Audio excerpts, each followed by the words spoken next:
अस्सलाम वालेकुम students. I hope कि आप सब खैरियत से होंगे और पिछले लेक्चर्स की भी आप लोग को समझ आई होगी। So let's start with today's lecture. So let's take a start with बिस्मिल्लाहिर रहमानिर रहीम।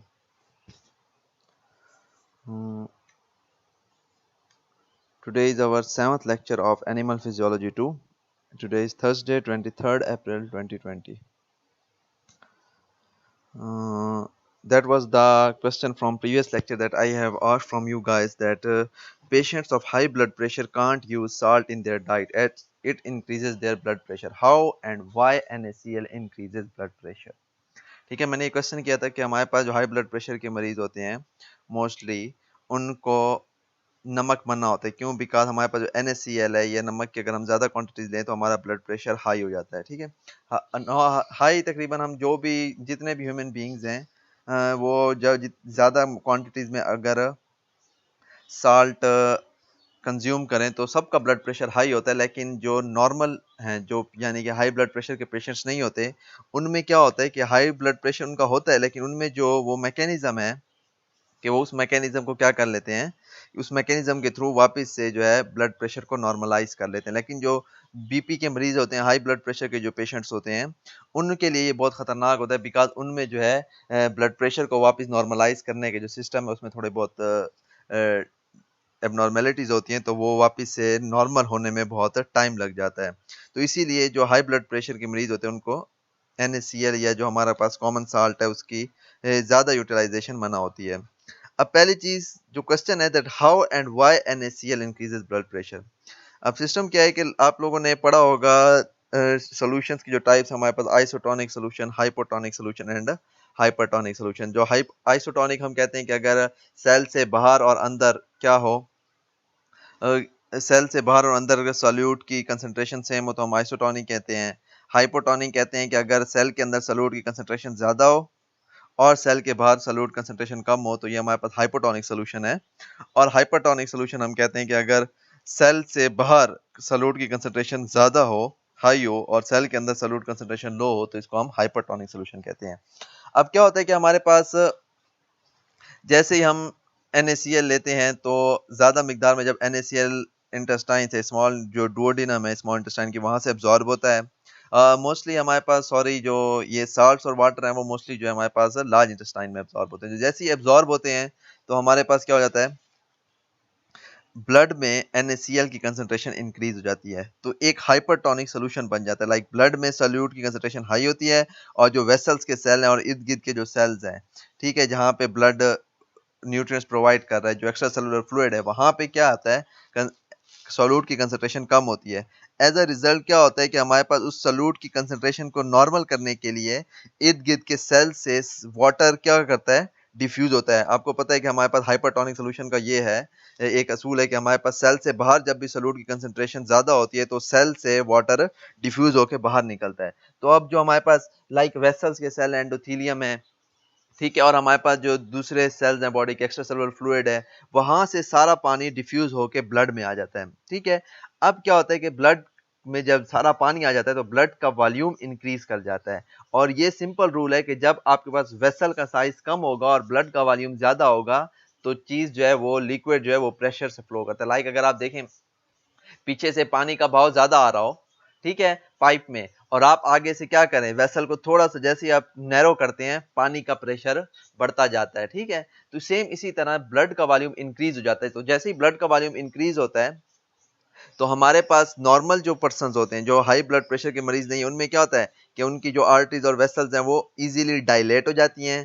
ठीक है, हमें पता है कि इलास्टिक वेसल्स हैं तो डायलेट होके वो उस इंक्रीज वॉल्यूम को जो है वापस से ब्लड प्रेशर को नॉर्मलाइज कर देती हैं। ठीक है, लेकिन चूंकि हाई ब्लड प्रेशर में मोस्टली उनकी एथेरोस्क्लेरोसिस और आर्टियोस्क्लेरोसिस हुई होती है, लाइक डेपोजिशन ऑफ फैट हुई होती है उनकी वेसल्स पे, और उनकी जो हार्डनिंग ऑफ आर्टियर वाल्स, उनकी जो वेसल्स की वॉल्स हैं वो बहुत ज्यादा हार्ड हुई होती हैं। एज अ रिजल्ट क्या होता है कि वो डायलेट नहीं हो सकती, और जब ब्लड का वॉल्यूम इंक्रीज हो गया है और वेसल्स भी डायलेट नहीं होती तो फाइनली क्या होता है कि ब्लड प्रेशर इंक्रीज हो जाता है। आई होप कि आप लोगों को इसकी क्लियर समझ आ गई होगी। So let's move towards today's topic. So we were studying about the mechanism of hormone action. We have studied that we have two types of hormones, lipid hormones and protein hormones.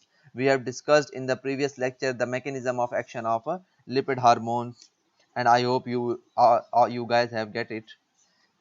Sorry. So today we will discuss mechanism of action of a protein. I have also discussed that enhancer, promoter और gene, what are these. So इसमें अगर कोई आप लोगों को confusion हो, कोई भी मसला हो, तो आप easily comment section में question कर लें, because ये genetics की base है। और I think आप लोगों ने पढ़े हों, लेकिन नहीं भी पढ़े तो पिछले lecture में आपको मैंने सारा explain कर दिया था। अच्छा, so today's our topic is the mechanism of action of protein hormones. So receptors for protein hormones are present on the plasma membrane because protein can't cross lipid bilayer.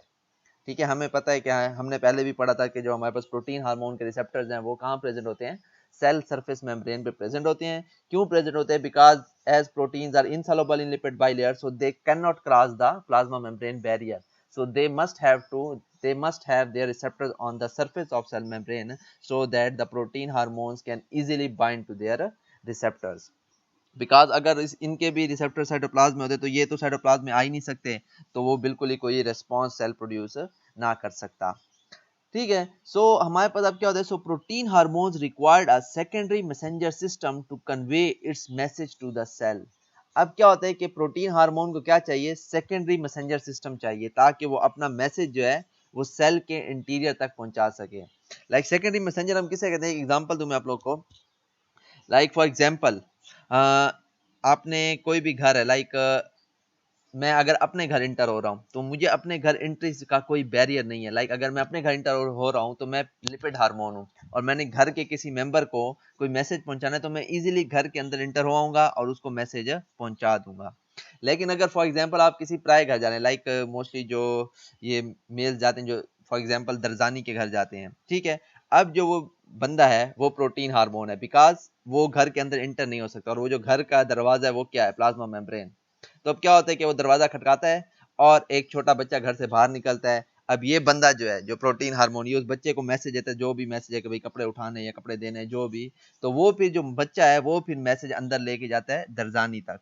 ठीक है, तो ये आई थिंक इस example से आपको समझ आई होगी। अब वो बच्चा जो है वो सेकेंडरी मैसेंजर सिस्टम है। तो इसी तरह प्रोटीन हार्मोन्स को भी एक सेकेंडरी मैसेंजर सिस्टम या कोई मॉलिक्यूल चाहिए जो सेकेंडरी मैसेंजर के तौर पे काम करे, और वो मैसेज, क्योंकि प्रोटीन हार्मोन तो इंटर हो नहीं सकता, वो रिसेप्टर के साथ अटैच हुआ, रिसेप्टर से बाद उसके बाद कोई ऐसा मॉलिक्यूल एक्टिवेट होता है जो सेकेंडरी मैसेंजर का काम करता है, और वो प्रोटीन हार्मोन का मैसेज जो है वो सेल के अंदर लेके आता है।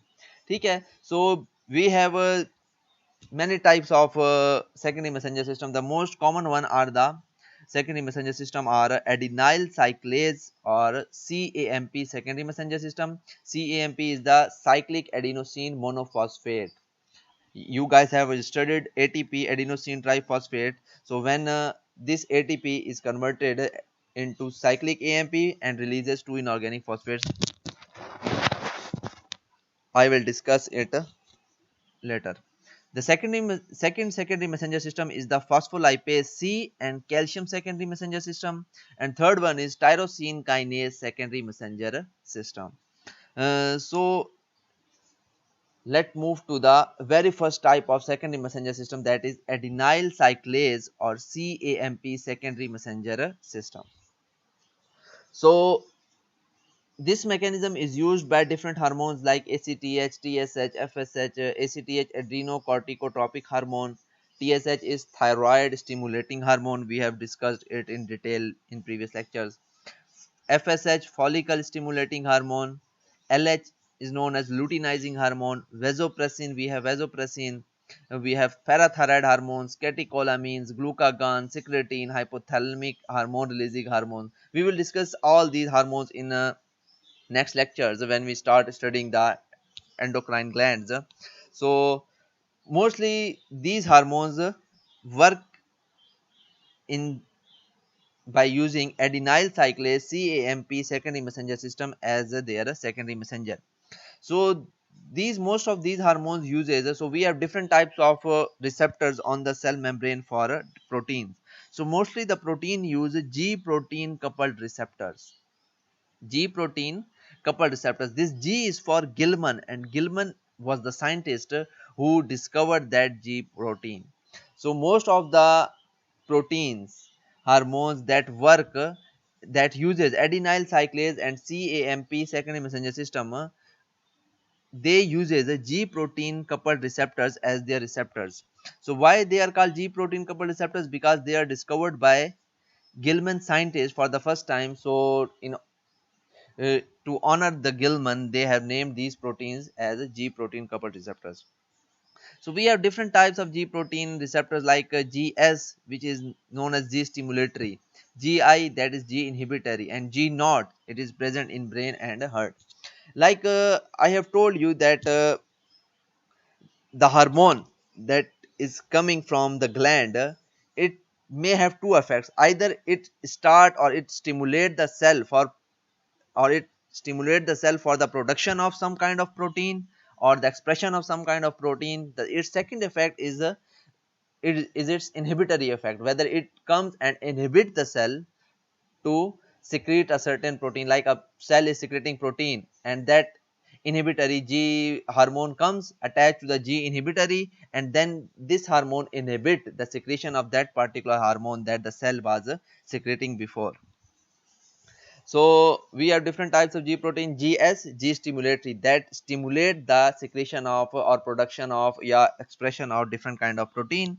G inhibitory, inhibit the secretion or production or expression of different kinds of proteins. The G naught is present in brain and heart, and G naught functions, sometimes it function as a G stimulatory for some proteins, and also function as a G inhibitory for some kind of protein. And it is about approximately that 90% of G protein that is present in brain and heart is a G naught protein.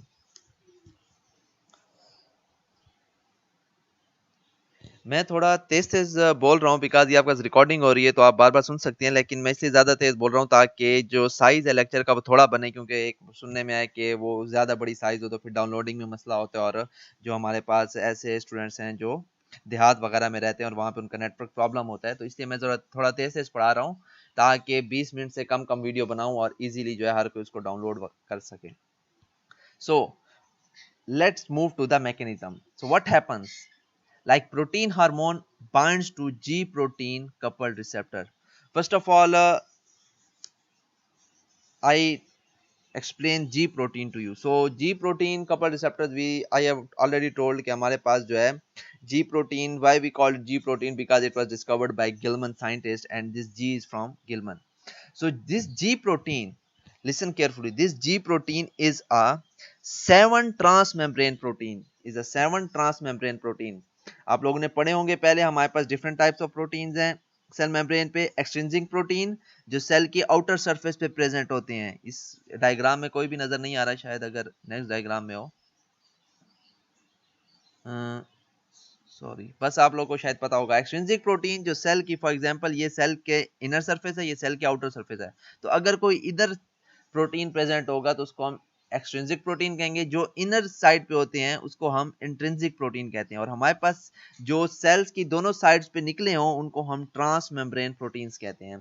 So G protein is 7 transmembrane, like it has cross the plasma membrane 7 times. Like ये देखें आप, एक trans membrane एक बार हुआ, फिर ये second transmembrane, third, this is fourth, this is fifth one, this is sixth, and this is a 7. तो हमारे पास G protein coupled receptors are 7 transmembrane proteins present in the plasma membrane. It has one extracellular domain that is outside the cell, and this is known as hormone binding domain, and one intracellular domain that is towards the cytoplasmic side of the cell. To this G protein has 3 subunits, alpha, beta and gamma. ठीक है. अब जो alpha subunit है, to alpha subunit there is attach a molecule of GDP. GDP is guanosine diphosphate. जिस तरह adenosine triphosphate, adenosine diphosphate है, आप लोगों ने बायोएनर्जेटिक्स में पढ़ा होगा, और ये अपने शायद बायोकेमिस्ट्री में आप लोग पढ़ेंगे या पढ़ लिया हो, I don't know.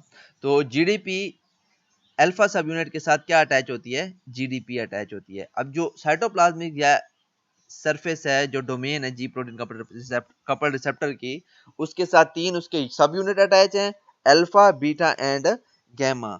So this one is alpha, this is gamma and this is beta, and to alpha subunit there is attached another protein, sorry it's not a protein, another molecule of GDP. तो हमारे पास alpha सब unit के साथ GDP attach है. तो revise करता हूं, G protein couple receptors are the 7 transmembrane protein molecules having one extracellular domain that is known as hormone binding domain and one intracellular domain that is called intracellular domain. To this intracellular domain, 3 subunits are attached to the G protein: alpha subunit, beta subunit and gamma subunit. To the alpha subunit is attached a molecule of GDP, that is guanosine diphosphate. So I hope कि आप लोगों को इसकी समझ आ गई होगी. अब हम मैकेनिज्म पे जाते हैं. तो क्या होता है कि very first step is the protein hormone binds to G protein couple receptor. Protein hormone G protein couple receptor के साथ बाइंड हो गया. सेकेंड स्टेप में क्या होता है, binding of hormone causes conversion of GDP attach with the alpha सब unit of G protein into GTP. What happens कि हमारे पास जैसे ही हार्मोन अटैच होता है, हमारे पास ये जीडीपी कन्वर्ट हो जाता है जीटीपी में, जो कि हमारे पास जीडीपी अटैच है अल्फा सब यूनिट के साथ. फिर क्या होता है, थर्ड स्टेप, अल्फा सब unit and GTP detaches from ji protein and activates adenylyl साइक्लेज. Alpha सब यूनिट फिर क्या करता है, जैसे ही हमारे पास हार्मोन जो है वो आके हार्मोन बाइंडिंग साइट पे अटैच होता है, G protein couple receptor activate होता है, और ये जैसे एक्टिवेट हो जाता है it act as a kinase enzyme. Kinase enzyme कौन सा होता है कि जो किसी भी मॉलिक्यूल में फास्फोरस ऐड करे. तो ये क्या करता है, काइनेज एंजाइम के तौर पे काम करता है, और जीडीपी जो अल्फा सब यूनिट के साथ अटैच है उसमें एक और फास्फोरस ऐड करके उसको कन्वर्ट कर देता है जीटीपी ग्वानोसिन ट्राइफॉस्फेट. वो डाइफॉस्फेट है, ये ट्राइफॉस्फेट में कन्वर्ट कर देता है. ठीक है, अब क्या होता है, जैसे जीटीपी बन जाती है, सो अल्फा सब यूनिट और जीटीपी हमारे पास जी प्रोटीन से डिटैच हो जाते हैं, मींस उससे सेपरेट हो जाते हैं, और सेपरेट होके कहां जाते हैं, इट एक्टिवेट एडिनाइल साइक्लेज. एडिनाइल साइक्लेज हमारे पास एक और इंट्रिंसिक प्रोटीन है, और ये हमारे पास एक एंजाइम भी है. एडिनाइल साइक्लेज हम इसे क्यों कहते हैं, इधर हम देख जरा पढ़ लें, या सॉरी पहले मैं कहता हूं कि हम सारा स्टडी कर लें, फिर आके डायग्राम में मैं एक्सप्लेन करूंगा. Sorry for the inconvenience. अच्छा, अब क्या हुआ, एडिनाइल साइक्लेज एक्टिवेट हुआ. After activation that adenylyl cyclase then catalyze the conversion of ATP adenosine triphosphate into cyclic adenosine monophosphate. Cyclic adenosine monophosphate plus 2 inorganic phosphates are release. ये triphosphate है, 3 phosphate molecules हैं, और इसमें हमारे पास monophosphate है, means 2 phosphate molecule detach हो गए इससे, और ये स्ट्रेट स्ट्रक्चर से साइक्लिक फॉर्म में आ गया. लाइक अगर आप हमें देखें, हमारे पास ये सेकेंडरी मैसेंजर कौन सा है, adenylyl cyclase to cyclic AMP. अब ये दोनों हमारे पास सेकेंडरी मैसेंजर्स हैं. लाइक हमारे पास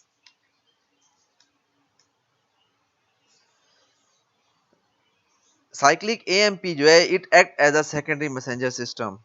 ठीक है, तो अब क्या होता है कि हमारे पास cyclic AMP then activates protein kinases. Cyclic AMP further जो है different kind of protein kinases को एक्टिवेट करता है. मैंने वही आपसे कहा, काइनेजेस किसे करते हैं कि जो हमारे पास किसी भी दूसरे मॉलिक्यूल में या किसी भी दूसरे केमिकल या प्रोटीन में फास्फोरस ऐड कर सके, तो उनको हम काइनेज एंजाइम कहते हैं. तो protein kinases are those kinases which add phosphate group to the protein molecule, और ये इस प्रोसेस को हम कहते हैं फॉस्फोराइलेशन. तो हमारे पास मेजॉरिटी ऑफ प्रोटीन्स जो है वो इनएक्टिवेटेड फॉर्म में प्रेजेंट होते हैं सेल के अंदर, और वो एक्टिवेट कब होते हैं कि जब उनकी फॉस्फोराइलेशन हो जाती है.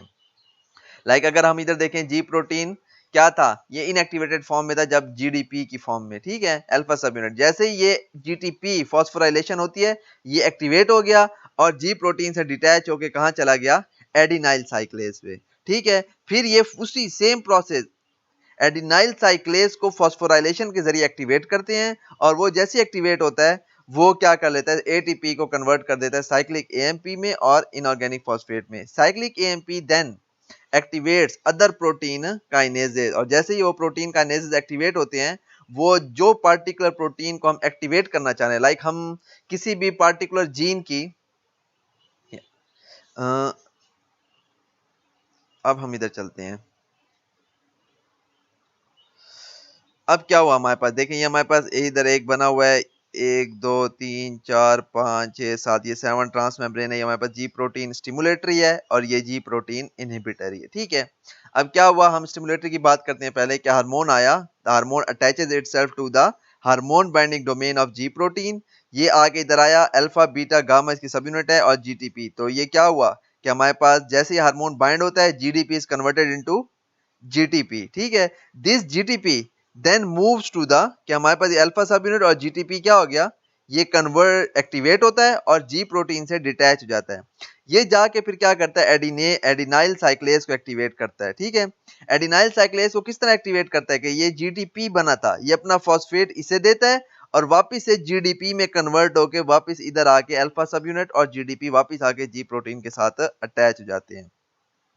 और फिर एडिनाइल साइक्लेज क्या करता है, एटीपी को कन्वर्ट कर देता है इनटू साइक्लिक एएमपी और साइक्लिक एएमपी के बाद दो इनऑर्गेनिक फॉस्फेट रिलीज होते हैं। This cyclic AMP then activates a protein kinase A और ये प्रोटीन काइनेज ए आगे फर्दर जाके डिफरेंट जो है हमारे पास प्रोटीन को एक्टिवेट करता है। वो प्रोटीन किसी भी जीन का एक्टिवेटर भी हो सकते हैं, लाइक वो एक प्रोटीन है, इसने जाके उसको एक्टिवेट किया, वो एक्टिवेटर था, वो जाएगा किसी जीन के प्रोमोटर के साथ अटैच हो जाएगा। प्रोमोटर के साथ जैसे एक्टिवेटर स्टार्ट होगा, सॉरी अटैच होगा, तो उस जीन की ट्रांसक्रिप्शन स्टार्ट होगी और हमारा जो डिजायर्ड प्रोटीन जिसकी हम प्रोडक्शन चाह रहे थे उसकी प्रोडक्शन या उसकी पहले ट्रांसक्रिप्शन होगी, प्रोटीन बनना स्टार्ट हो जाएगा और फिर उसकी सिक्रीशन भी स्टार्ट हो जाएगी।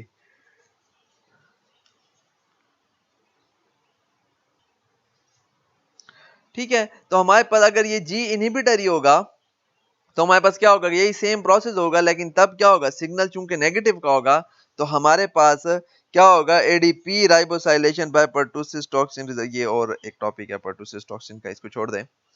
तो हमारे पास क्या होगा कि अगर इनहिबिटरी जी प्रोटीन या जी आई एक्टिवेट हो गया then it will stop the production of that particular hormone. ये जब हम हार्मोन आगे पढ़ेंगे डिफरेंट तो हम ये भी देखेंगे कि कौन सा जो प्रोटीन हार्मोन है वो जी स्टिमुलेटरी यूज कर रहा है और कौन सा प्रोटीन हार्मोन जो है वो जी इनहिबिटरी यूज कर रहा है, ठीक है ना। तो आई होप कि आप लोगों को ये प्रोटीन मैकेनिज्म ऑफ प्रोटीन की समझ आई होगी और उसका हमने फर्स्ट सेकेंडरी मैसेंजर सिस्टम पढ़ा, दैट इज एडिनाइल साइक्लेज और सीएएमपी सेकेंडरी मैसेंजर सिस्टम। तो आप इधर देखें हमारे पास cyclic AMP is working as a secondary messenger system और ये साइक्लिक एएमपी कैसे बना है, बाय एक्टिवेटिंग एडिनाइल साइक्लेज और this adenyl cyclase then converted the ATP into cyclic AMP. अब ये जो प्रोटीन काइनेज है ये फर्दर जाके डिफरेंट प्रोटीन्स को एक्टिवेट कर सकता है, लाइक वो कोई एक्टिवेटर होगा, अगर वो एक्टिवेटर एनहेंसर का हुआ, मैंने पहले लेक्चर में पढ़ाया है, तो वो एक्टिवेटर जाके एनहेंसर को एक्टिवेट करेगा, लाइक अगर हम पीछे देखें,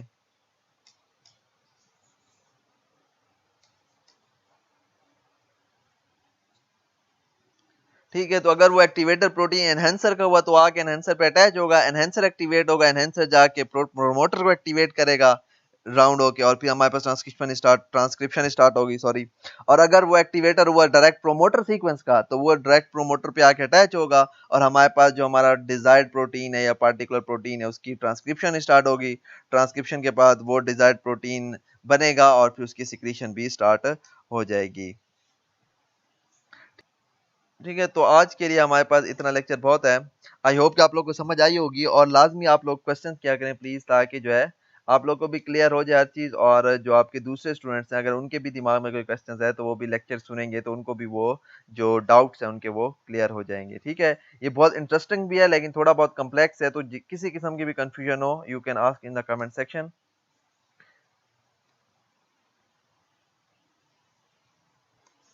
ठीक है। सो आज के इतना काफ़ी है। सो let's move today's leg question.